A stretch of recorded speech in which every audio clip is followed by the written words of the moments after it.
Hello student, आज की इस वीडियो में आप लोग को कक्षा 10 के हिंदी विषय से 5 सबसे महत्वपूर्ण निबंध लेकर आया हूं जो परीक्षा में बार बार पूछे जाते हैं।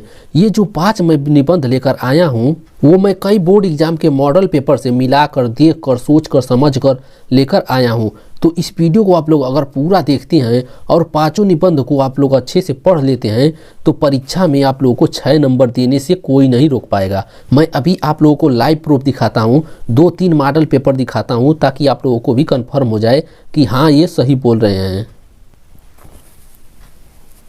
तो यहाँ पर देखिए ये वृक्ष का महत्व है। एक पेपर और मॉडल का पेपर ले लेता हूँ। जैसे देखिए यहाँ पर एक 18 का है, एक 22 का है। रुक जाइए 1 मिनट।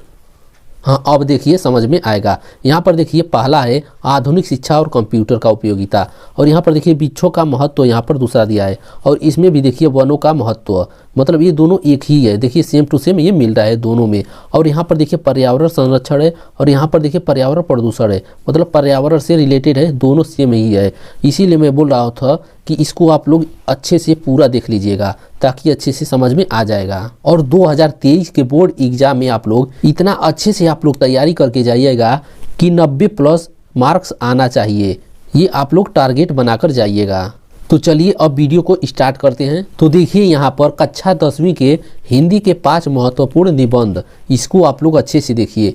देखिए सबसे पहला है पर्यावरण प्रदूषण, इसका कारण और निवारण लिखना है।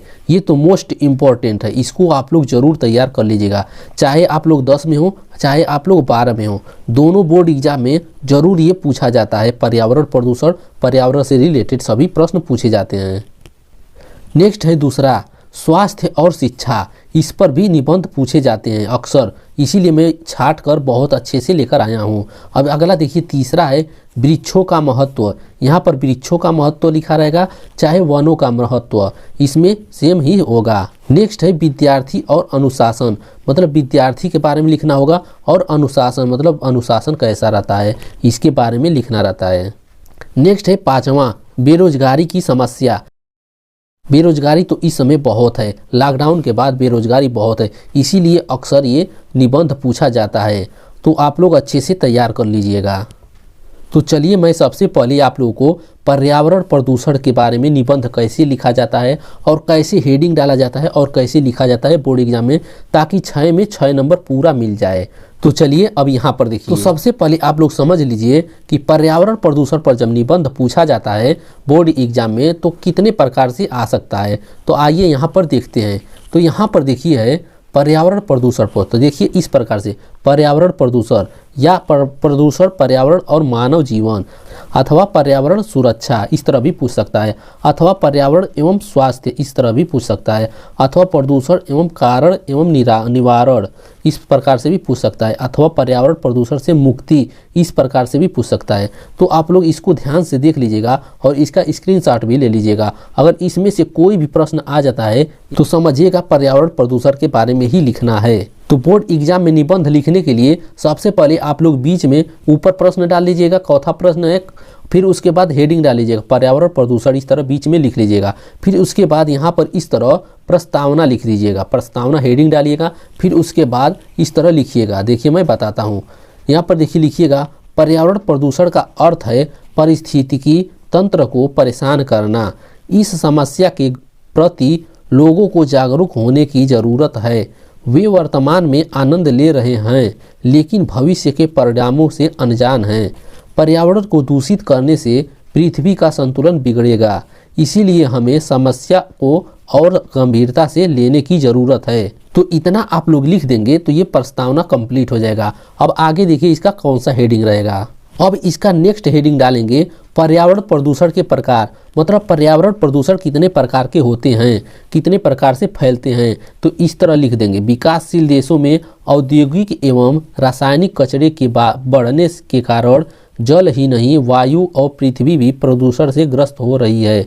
मुख्य प्रदूषण निम्नवत हैं। अब उसके बाद समझिए प्रदूषण कितने प्रकार के होते हैं। तो पहला है वायु प्रदूषण, दूसरा होता है जल प्रदूषण, तीसरा होता है रेडियोधर्मी प्रदूषण, चौथा होता है ध्वनि प्रदूषण, पांचवा रासायनिक प्रदूषण। इन 5 प्रकार के प्रदूषण को बारीक से लिखेंगे। तो सबसे पहले वायु प्रदूषण लिखते हैं। तो वायु प्रदूषण को इस प्रकार से लिखेंगे वायुमंडल में विभिन्न प्रकार की गैसें एक विशेष अनुपात में रहती हैं। सांस द्वारा हम शुद्ध वायु ऑक्सीजन को O2 से लिखते हैं, ग्रहण करते हैं तथा अशुद्ध वायु कार्बन डाइऑक्साइड छोड़ते हैं। हरे पौधे प्रकाश की उपस्थिति में कार्बन डाइऑक्साइड को ग्रहण कर शुद्ध वायु ऑक्सीजन को निष्कासित करते हैं। इससे वातावरण में ऑक्सीजन और कार्बन डाइऑक्साइड का संतुलन बना रहता है। इस संतुलन को बनाए रखने के लिए वनों की हमारे जीवन में महत्वपूर्ण उपयोगिता है। मनुष्य अपनी आवश्यकता की पूर्ति के लिए वनों को काटता है। परिणाम स्वरूप वातावरण में ऑक्सीजन की मात्रा कम होती जा रही है।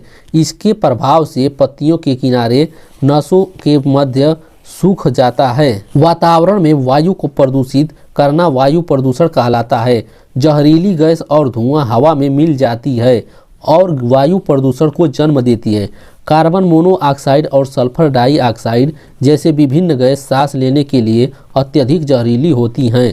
पहला हो गया वायु प्रदूषण। अब नेक्स्ट देखते हैं दूसरा जल प्रदूषण। तो देखिए दूसरा है जल प्रदूषण। तो जल प्रदूषण को भी उसी तरह लिखेंगे कि जल प्रदूषण कैसे होता है। तो इसको लिखेंगे जल में अशुद्धता, अपशिष्ट, विषाक्त पदार्थ आदि का निर्वहन जल प्रदूषण कहलाता है। लोग जल निकायों के में कचरा, प्लास्टिक आदि फेंकते हैं। परिणाम स्वरूप पानी उपयोगी के लिए हानिकारक हो जा रहा है। अब जल प्रदूषण के बारे में हो गया। अब तीसरा लिखेंगे रेडियोधर्मी प्रदूषण। तो देखिए तीसरा है रेडियोधर्मी प्रदूषण। चलिए इसको भी लिखते हैं, अच्छे से आप लोग समझते जाइएगा। लिखेंगे इसको परमाणु शक्ति उत्पादन केंद्रों तथा परमाणु परीक्षण से जल, वायु तथा पृथ्वी सब में प्रदूषण होता है। विस्फोट के स्थान पर तापक्रम इतना बढ़ जाता है कि धातु तक पिघल जाती है। इससे रेडियोधर्मी पदार्थ वायुमंडल में प्रवेश कर जाते हैं। ये ठोस रूप में धारण कर बहुत छोटे छोटे धूल कणों के रूप में वायु के झोंकों के साथ समस्त संसार में फैल जाती है। इस तरह रेडियोधर्मी प्रदूषण को लिखेंगे। अब नेक्स्ट लिखेंगे ध्वनि प्रदूषण। अब नेक्स्ट देखिए चौथा है ध्वनि प्रदूषण। अब ध्वनि प्रदूषण के बारे में लिखते हैं। आइए देखिए इसको कैसे लिखते हैं। तो इसको लिखेंगे नगरों में रेलगाड़ियों, बसों आदि वाहनों, कल कारखानों तथा लाउडस्पीकरों आदि की तेज आवाज़ से ध्वनि प्रदूषण होता है। ध्वनि की लहरें जीवधारियों को प्रभावित करती हैं। इससे सुनने की शक्ति नष्ट हो जाती है, नींद न आना तथा नाड़ी संस्थान संबंधी रोग और कभी कभी पागलपन भी हो जाता है। ध्वनि प्रदूषण से इतने बीमारी होते हैं, तो इसीलिए ध्वनि प्रदूषण को बचाना चाहिए। अब ध्वनि प्रदूषण हो गया। अब नेक्स्ट है पांचवा रासायनिक प्रदूषण। रासायनिक प्रदूषण इसको इस प्रकार से लिखेंगे। कृषक अपनी फसलों में कीटनाशक औषधियों का प्रयोग करते हैं। आजकल तो गेहूं जैसे खाद्यान्नों में भी इस प्रकार की दवाओं को रखा जाने लगा है।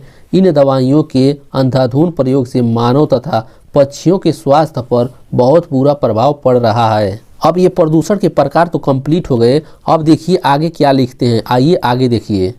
उसके बाद नेक्स्ट हेडिंग डालेंगे निष्कर्ष, मतलब इसके निष्कर्ष क्या हैं। तो इसके निष्कर्ष में लिखेंगे बढ़ता पर्यावरण प्रदूषण किसी देश के विशेष की समस्या नहीं है, बल्कि यह पूरे विश्व की समस्या है। आधुनिकीकरण हमें आरामदायक और आनंददायक जीवन दे रहा है, लेकिन दूसरी ओर इसका प्रभाव हमारे जीवन के दिनों को सीमित कर रहा है, मतलब कम कर रहा है, हमारे जीवन के दिनों को कम कर रहा है। इसीलिए एक साथ लड़ने और इस समस्या से बाहर निकलने का समय आ गया है। तो इसी तरह पूरा निबंध कंप्लीट लिखेंगे तो आप लोगों को 6 में से 6 नंबर पक्का मिल जाएगा। 6 नंबर पूरा तो जरूर मिल जाएगा, किसी का माई का लाल भी नहीं रोक पाएगा 6 नंबर से। अब पर्यावरण प्रदूषण पर तो निबंध हो गया। अब आप लोग बताइए कि इस चारों में से किस पर निबंध मैं अगले वीडियो में बनाऊं। अगर एक ही वीडियो में पूरा निबंध बनाने लगूंगा तो बहुत ज़्यादा मिनट का हो जाएगा, मतलब टाइम बहुत ज़्यादा लग जाएगा, आप लोग पूरा देख नहीं पाएंगे। तो इसीलिए मैं बोल रहा हूँ कि आप लोग कमेंट करिए, कमेंट में बताइए कि मैं इसमें से कौन सा निबंध अगला वीडियो में आप लोगों के लिए लाऊं। मैं उम्मीद करता हूँ कि आप लोगों को निबंध लिखना अच्छे से समझ में आ गया होगा। तो आज के लिए बस इतना ही, मिलते हैं नेक्स्ट वीडियो में। धन्यवाद।